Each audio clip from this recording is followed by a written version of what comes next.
Healthy living. A poll by the American Psychiatric Association shows nearly 3/4 of Americans have some stress or anxiety about the upcoming presidential election. So with 4 weeks left, how do we make sure we're taking care of ourselves and others?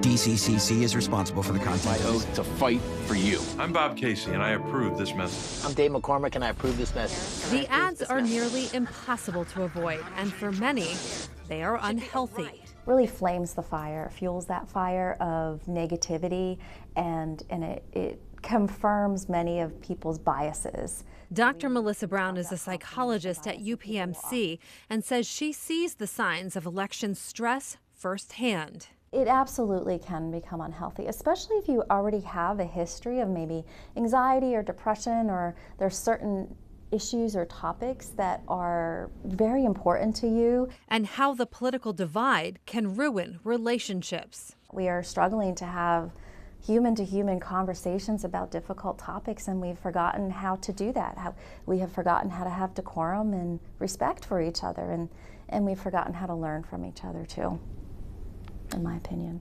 Brown says healthy discussions, especially with people you love, should include boundaries. Then perhaps you create boundaries and you set limits about what you will talk about or to what point you will discuss it. Or you talk about that, like respecting each other and recognizing that you can learn from each other and learn about other opinions and still have different ideologies, but also be respectful of each other. You can also set limits for news consumption. Absolutely, I do encourage people to take breaks, find reputable sources that they're willing to look at and dedicate time to that, and really just even set aside time, like create a calendar appointment or something of that nature.